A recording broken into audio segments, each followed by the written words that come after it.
Hi everyone, it's 4 p.m. I know that we still have people who will be joining us, but in the sake of respect for everyone's time, we're going to go ahead and get started and let them jump on. Good evening. This is the National Association of Women MBAs, and we're pleased to present this webinar entitled Build Your Authentic Personal Brand with Kim Peterson. My name's Nadia, and I'll be your moderator for this session. Please note that today's call is being recorded and all participant lines are muted during the broadcast. So if you need any assistance at any time, you can just message me in the chat box. If you'll notice, there are private messages and group messages. If you need any help with anything, you can private message me. The session will last 30 minutes, and it'll include a question and answer period at the end of about 15 minutes, so a total of 45 minutes. But feel free to pose a question at any time during the presentation, and then at the end I'll field those questions and ask them to Kim. You can enter a question by simply typing it into the question box on your control panel and clicking the send button. So at this point, I would like to introduce today's speaker, Kim Peterson. Kim is president and CEO of Uniquely Savvy Incorporated, and she offers personal brand and style consultations. She uses her personal brand experience, identity formation, and style to package and differentiate leaders in the marketplace, as well as accelerate game-changing success and bring their unique gift to the world.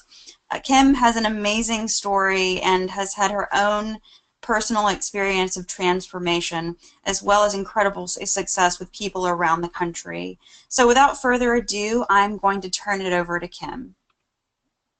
Thank you, Nadia. Thank you, Nadia. Well, hello, Namba. It is great to be with you here today for 3 essential steps for packaging and positioning yourself for accelerated success, leadership, and promotion through personal branding. And what I know to be true is I only have 30 minutes, and I want to pour into you the best of what I know in this short amount of time. So let's dive right in.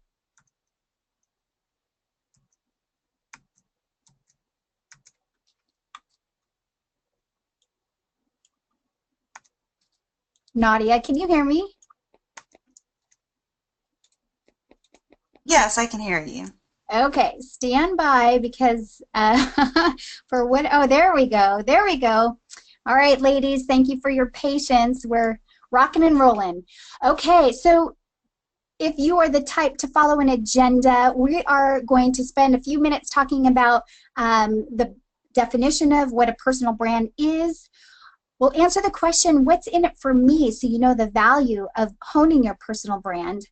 We'll go over 3 essential steps. My whole personal brand and style system consists of 7 steps, but we only have time for 3 today, so we'll talk about the 3 essential steps.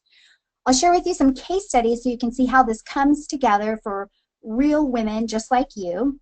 And then we'll talk about our uniquely savvy solutions in case that should be relevant for you. And like Nadia said, we'll also have a time at the end for Q&A.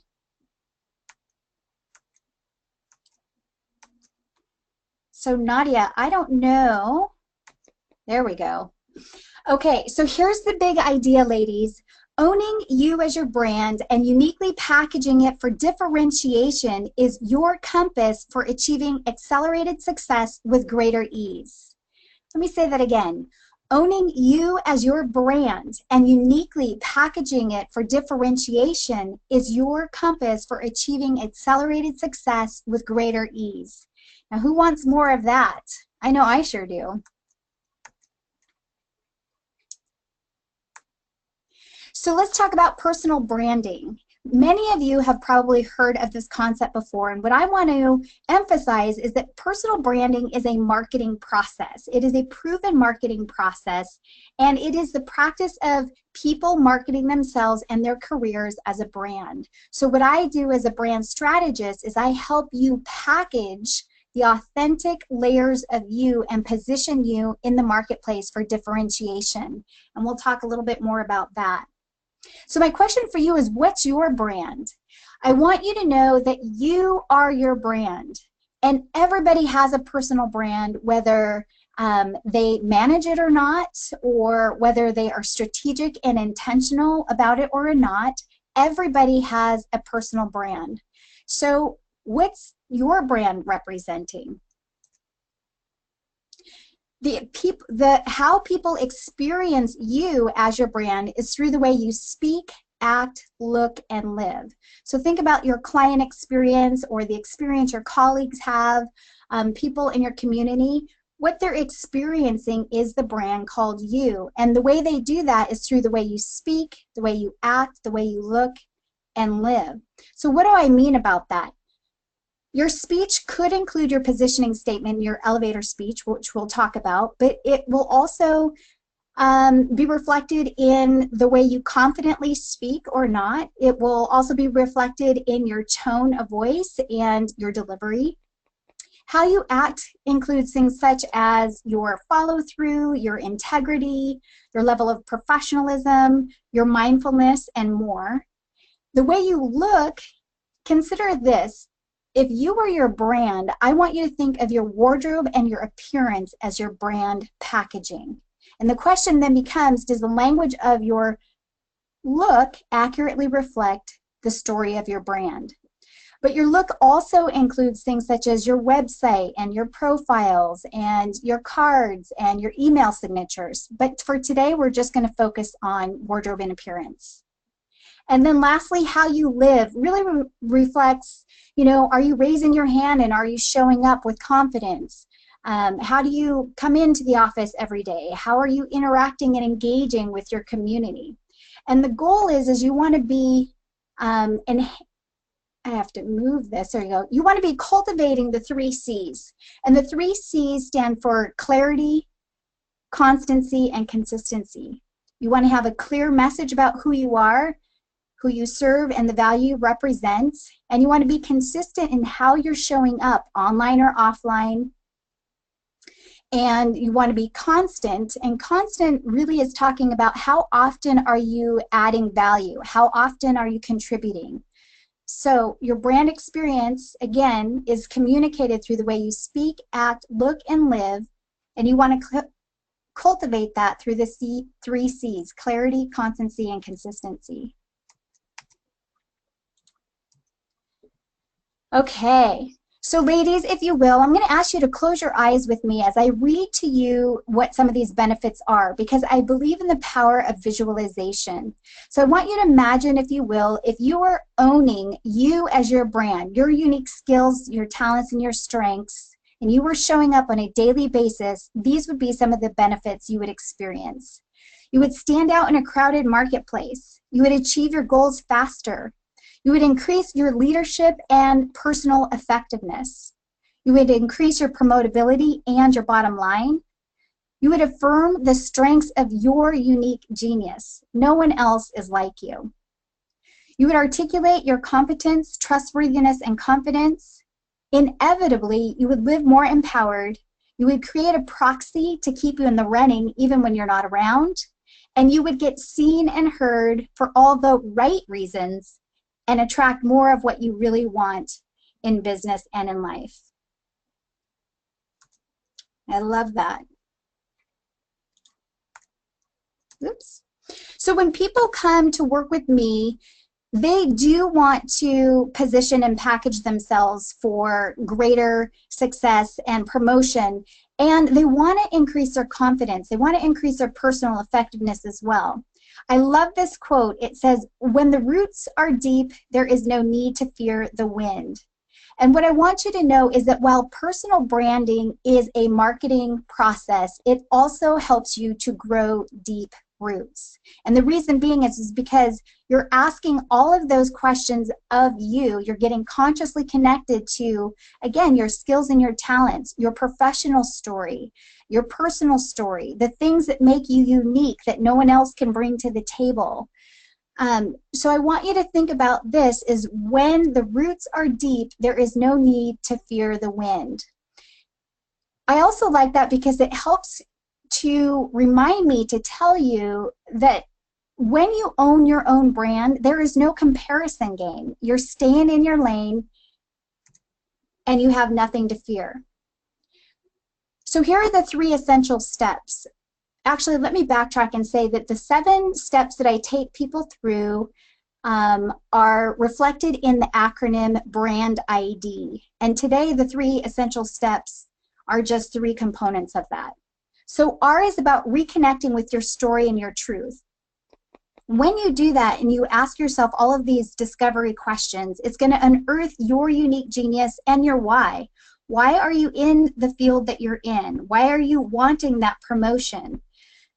It will help shape your brand story. Again, your personal brand is about the story and the contribution you bring. So it will reveal also your brand promise of value. And your brand promise of value is what people have come to know you for, and they rely upon you to get these certain aspects done. This is communicated through your brand promise of value. It will also fortify your confidence. Number 2 is about achieving aligned style. Again, think of your wardrobe and your appearance as brand packaging. Your brand packaging, when you are aligned in your visual representation of your brand, it will strengthen first impressions, it will reinforce your value and trustworthiness, it will save you time and money, and like Sandy, the woman you see here, Sandy says it sets you up for success to increase your revenue. And number 3 is about narrating your brand's promise of value through a defined elevator speech. Now you might be thinking, elevator speech, that's so canned. Well, I want you to think of an elevator speech as also your positioning statement. And really all that is it tells people who you are, the value you represent, how you deliver results, and who you serve. But when you do that, you're going to speak with more confidence and clarity, and it will help you attract the right clients and increase your bottom line, because people will know, oh, yes, I need to learn more from you or about you, or no, not so much.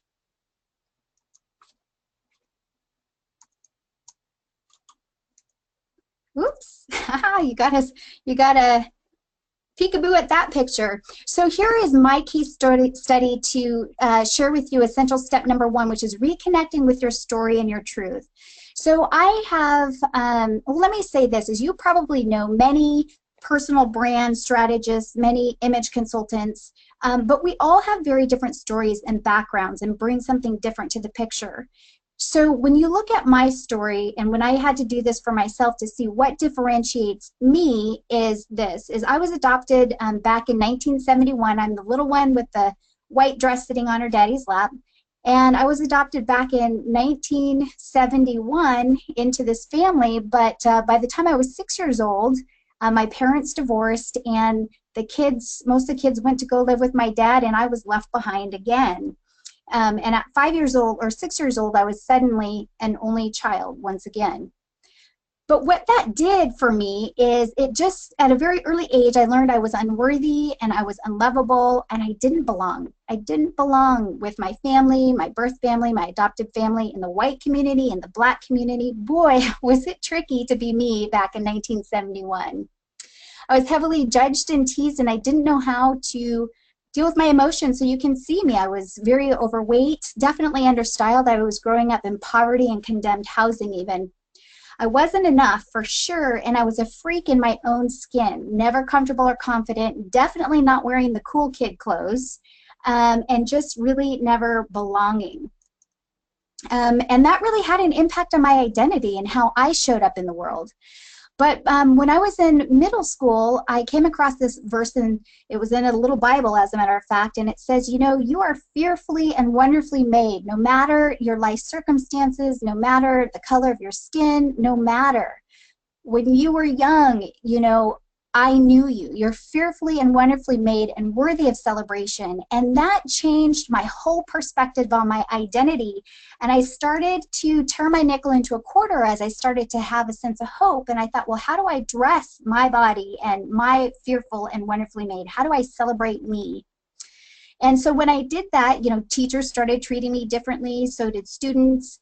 I went on to college. I was going to be an attorney, and then I was going to be a psychologist, and I thought, what has really made an impact in my life? And it wasn't so much fashion and style, but rather that was what helped me step more into my potential and become more comfortable and confident in my own skin.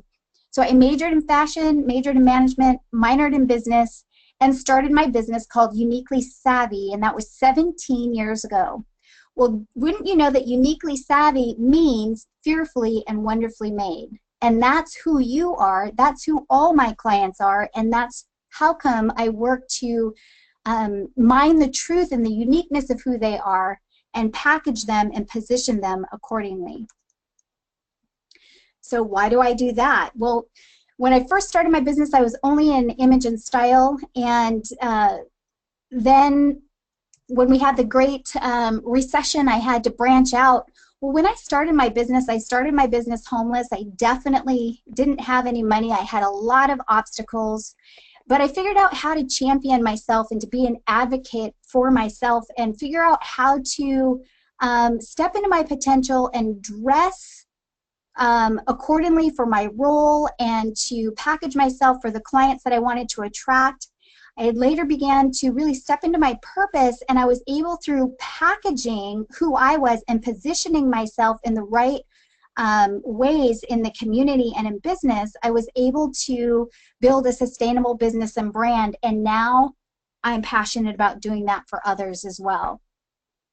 So again, when you look at your story like this, you're going to mine the truth of who you are and what's unique and different. If you look over there to the right, the bottom line is this is where I get my brand identity. Is I'm a tireless champion of emerging leaders, high achievers, and women with MBAs who want no more excuses. And now you can know why that's even a part of my language, why that's a part of my brand. Because you see that through lived experience, I too had to have no excuses. You can see that I needed to be a visionary to create something that was not there.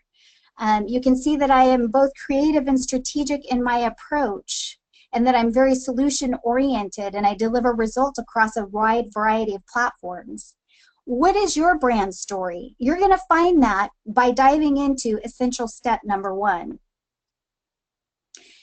What else I want you to know is that then you'll also see the clients that you align with. You'll start to see the opportunities you align with. And sure enough, who I attract, corporate VP from Microsoft, the gal down at the corner, she's an international CEO many times over. And these other ones there in the middle are solopreneurs or entrepreneurs or leadership coaches. They like results, they like to get things done, and they certainly like success. I want to encourage you with this quote, because when you do mine the truth of your story and you are going through that discovery process, you might find limiting beliefs, or you might find past performance reviews that are kind of holding you back. And what I want to encourage you is that you have to cultivate a mindset of truth, because the truth is what's going to set you free. So Frank Outlaw says it best when he says, watch your thoughts for they become your words. Watch your words for they become your actions. Watch your actions for they become your habits. Watch your habits for they become your character. Watch your character for it becomes your destiny.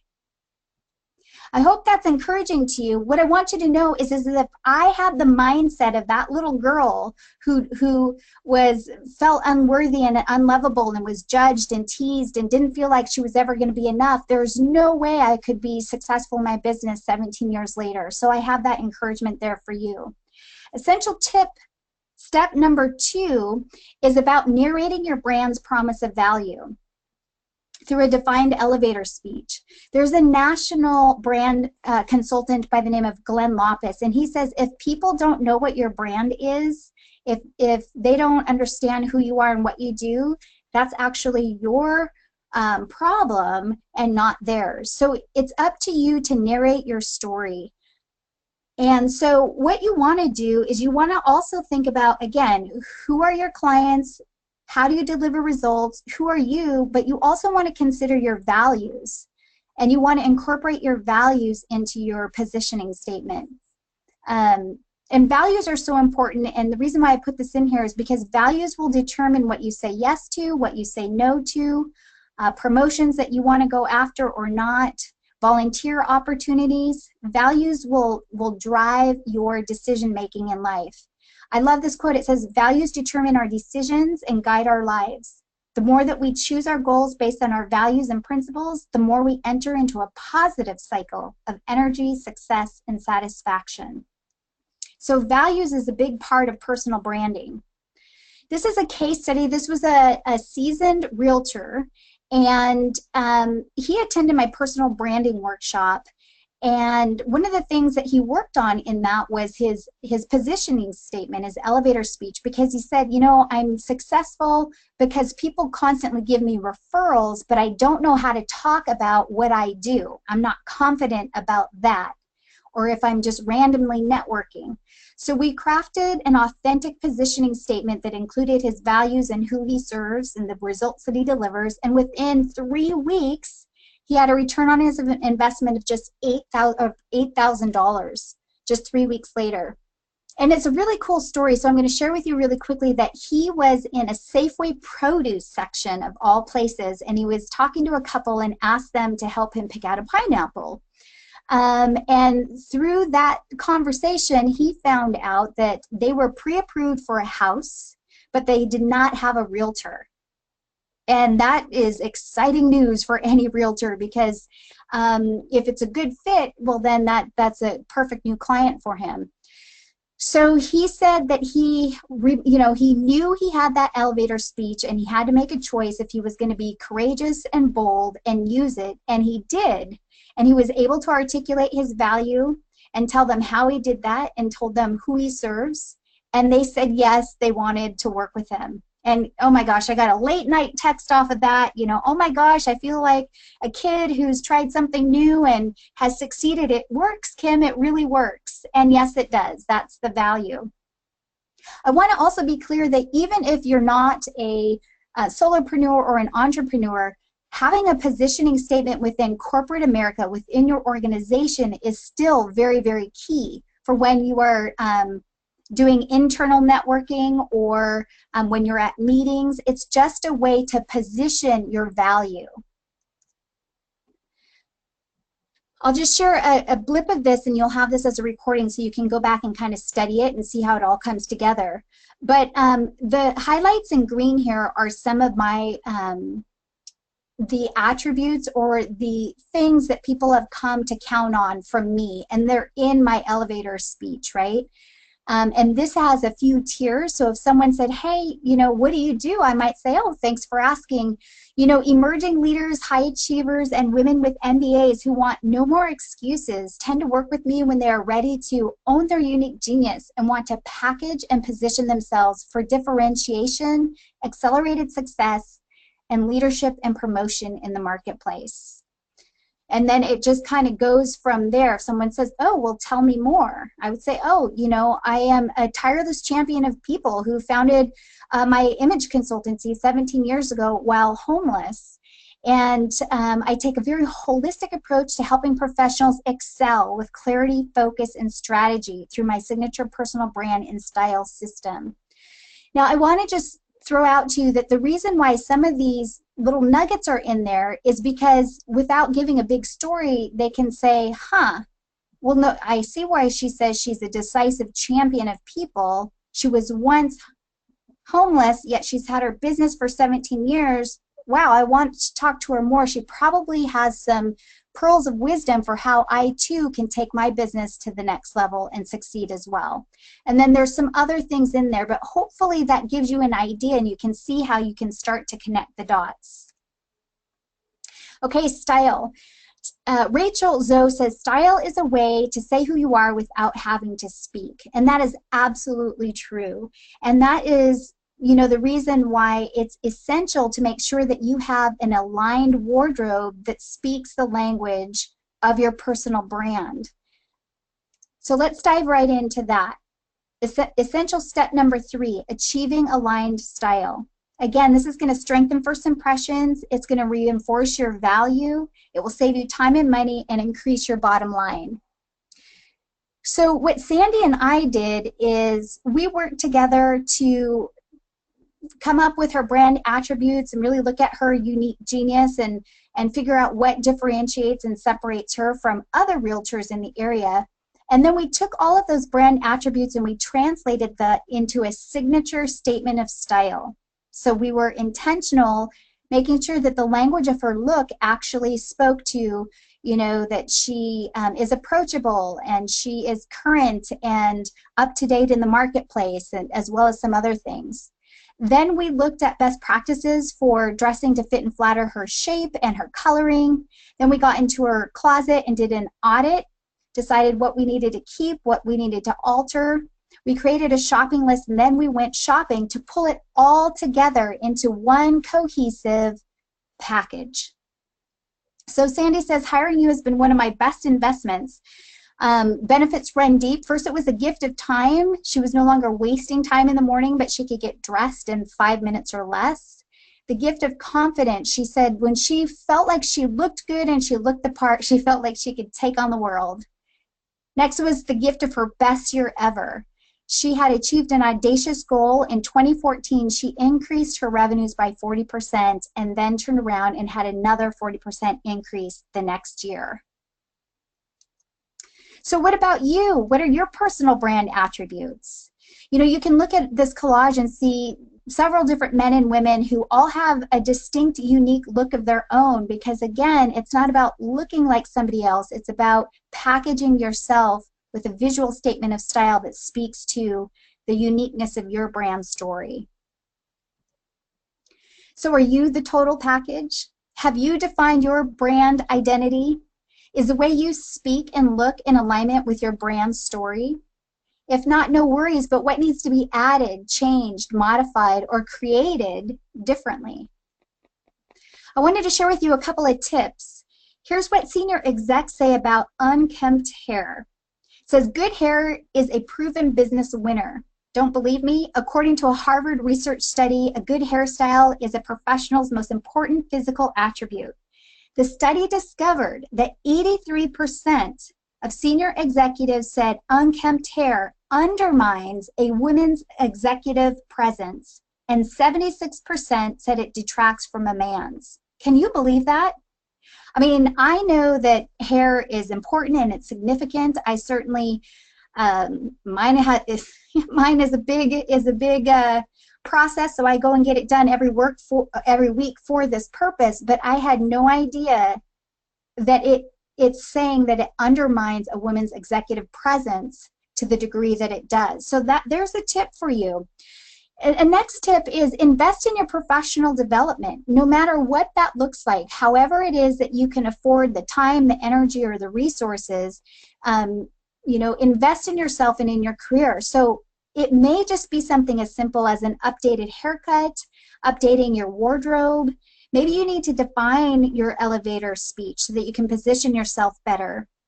It might be defining your skills and your strengths, your values, and your story. Again, when you define all of these things, it acts as a compass for you. So if you ever feel uncertain or you're kind of wavering, sort of being tossed to and fro about, well, should I take this opportunity, or should I do this, or should I say this that way, or should I wear that?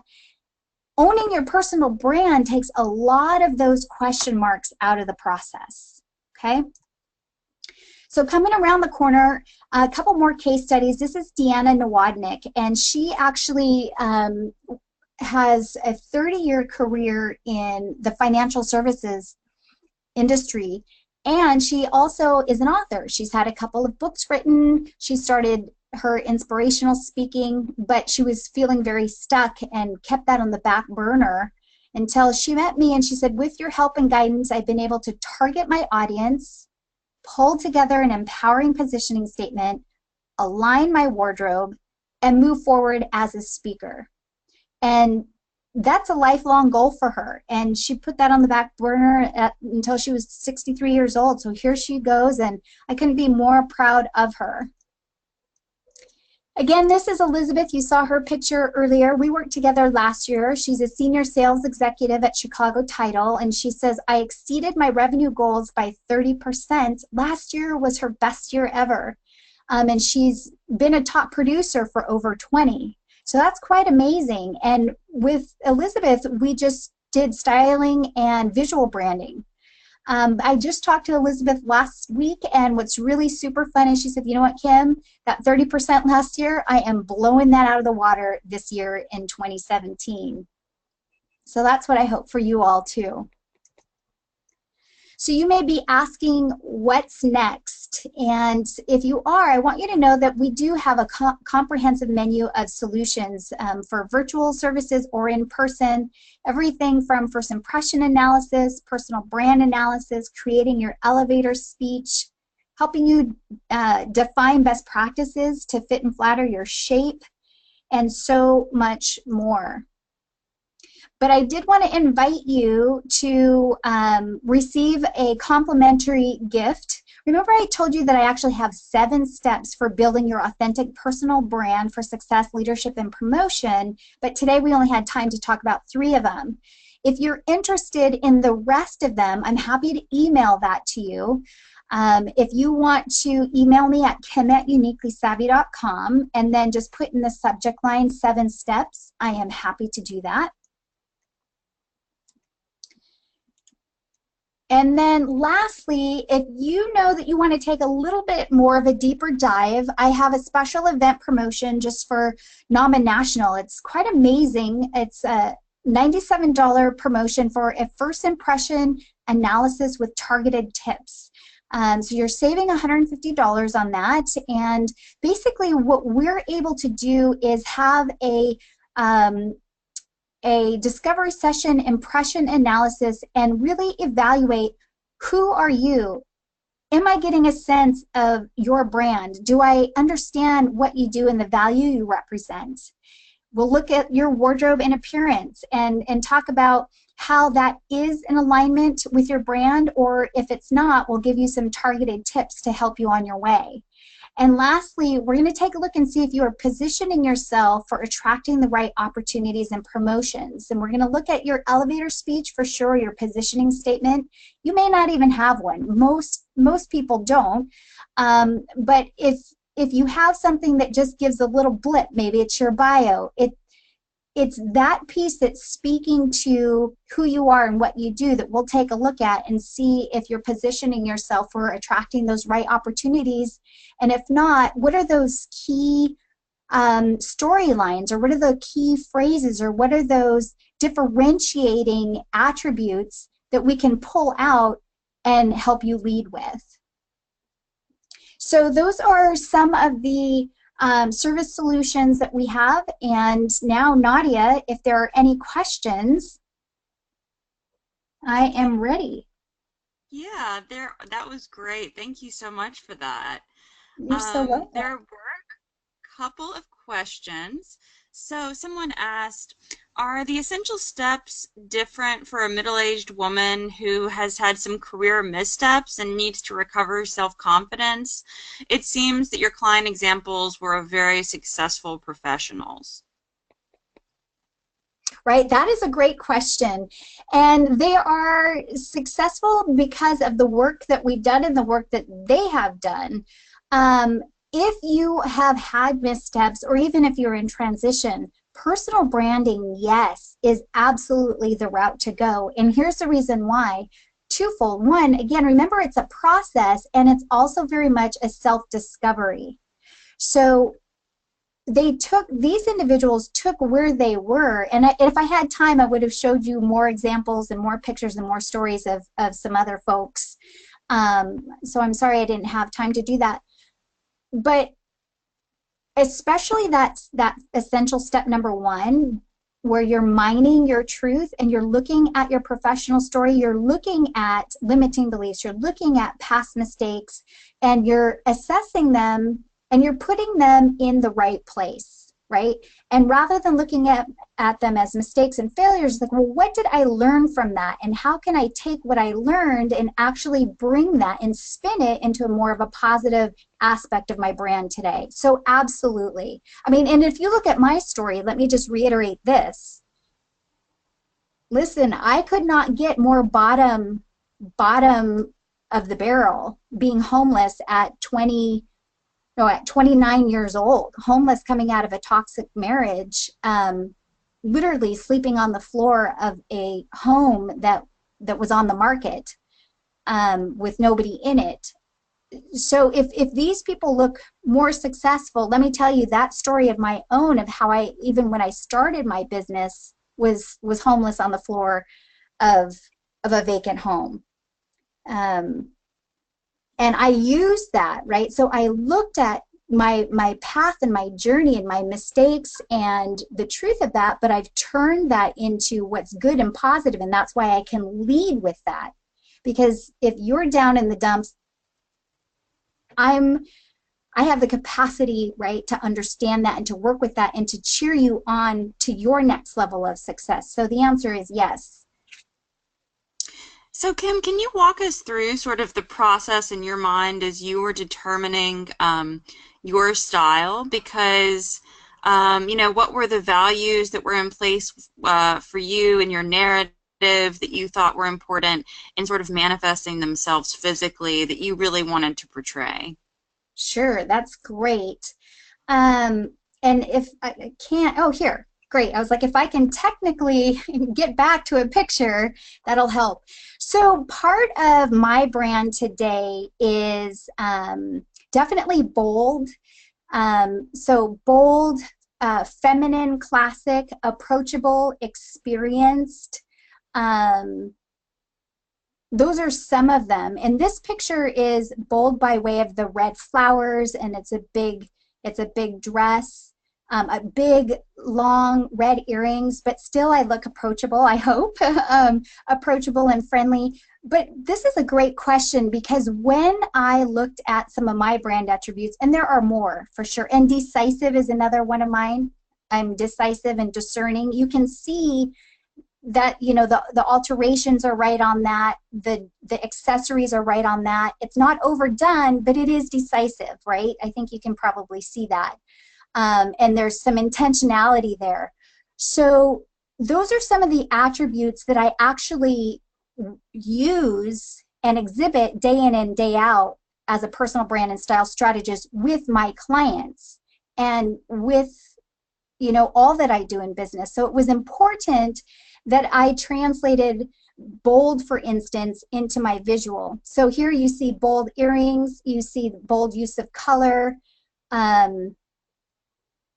decisive. Yes, again, trust me, ladies, I did notice, I did try on a few different sets of accessories because I didn't want to look overdone or unapproachable, but I wanted to look like I was visually a total package without being overdone, if that makes sense. I'll also tell you that my energy is very masculine. I have a lot of sort of bottom line masculine energy, and so my hairstyle is very intentional. It's wavy, it's soft, so it helps me to balance that energy, and that was very intentional as well. That's great, Kim. That's really helpful. And what are some of the largest mistakes that you see being made across the board? Such a good question, Nadia. Oh my goodness. So in my workshops and further trainings, what I talk a lot about that I see being overlooked a lot is how we act, right? So again, when we talk about the brand experience, it goes more than just how we look or how we speak, right? It's the whole way that we make people feel. It's the experience that we give them. And I think that and a big one is a lack of follow-through, actually. And I say this with all graciousness, whether it's solopreneurs or entrepreneurs or middle managers or emerging leaders, follow-through is such a tricky one. And so let me put it into an example. If you say that you're going to get back with someone or you're going to meet a deadline, and so that's the expectation, and you don't meet it, and you don't meet it again and maybe again, what you're communicating through that experience is that you're not reliable, if that makes sense. So that's just one action. I will share another. If some of you work with partners and such, I'll tell you that I had a real estate experience not so long ago. I had bought a home and we really appreciated the realtor, but she had a team around her that she handpicked, right? The lender, um, the escrow officer, you know, all the different people around her. And this is another misstep in terms of the entire experience, because my experience with her was great, but who she had on her team, lots of errors, lots of mistakes, mistakes in the final hour, miscommunications. And so that was a reflection on the whole experience of the brand of this specific realtor, if that makes sense. And the thing that I like to emphasize is everything that we do, Nadia, right? Everything that we say, how we respond, how we engage, interact, the things that we do and that we don't do, everything either elevates our brand perception and somebody's experience of us, or it erodes it. And there's no shame in saying that. It's just to help us get a clearer conscious connection to how we're showing up. I'll use myself as an example. You saw me at the beginning of this webinar and I couldn't get the pages to flip. I know you saw that, Nadia.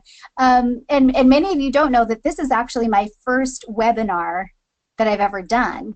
But how I responded to that, right? So if I was like, oh my gosh, I've never done this before, and oh this and oh that, and you know, if I was mumbling out loud, I'm giving you an experience of me. Rather, I would say things such as thank you for your patience, and just stayed calm and cool and collected. That is a statement of my brand and how I show up under pressure. Does that make sense? And all of that has to do with how you act. And so I think that mistakes across the board is professionals aren't really considering overall the actions that they're taking and how they have an impact one way or another. That's a great example, Kim. Thank you for sharing that. You bet. You bet.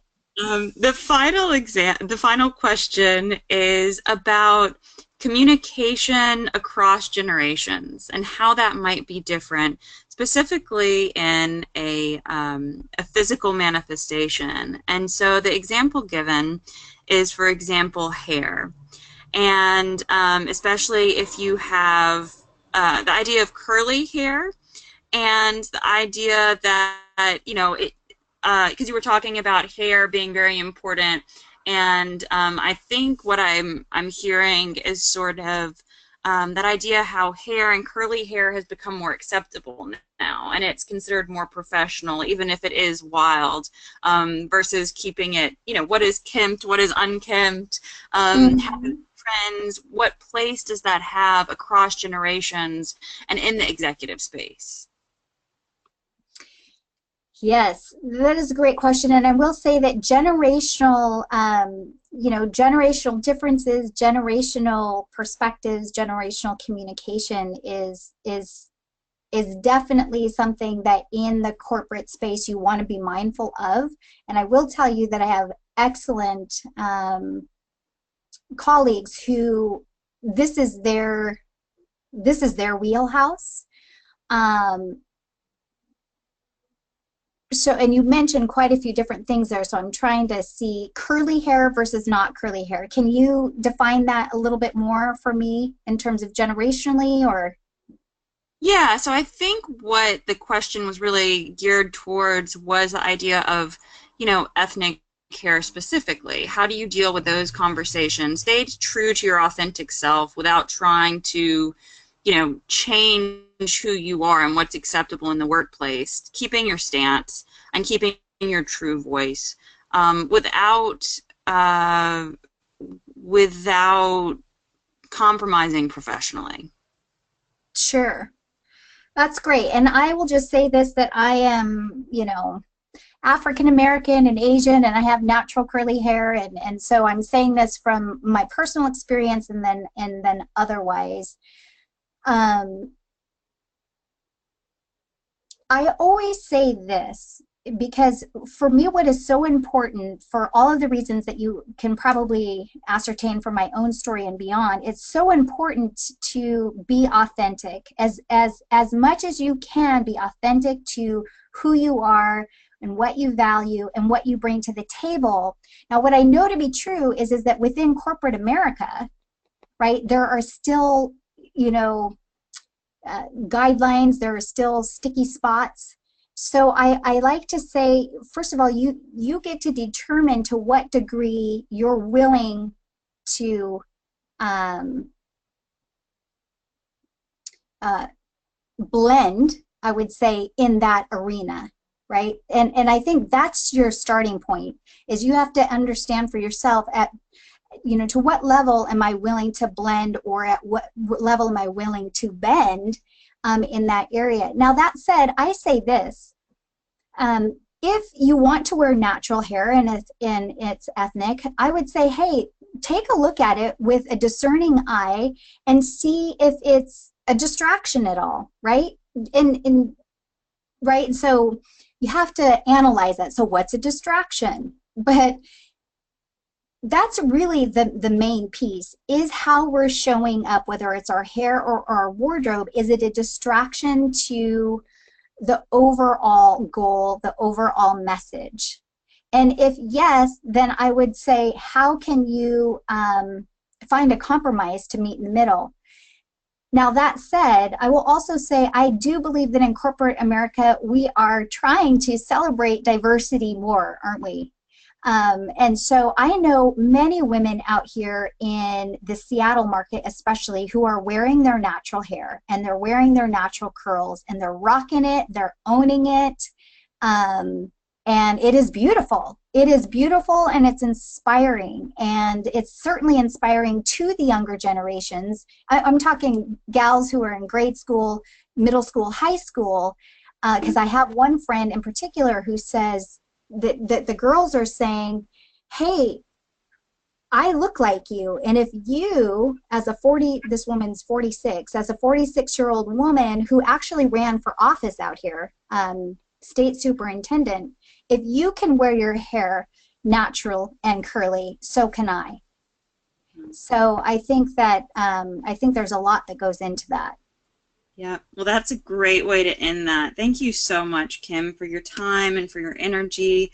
This was just a wonderful presentation.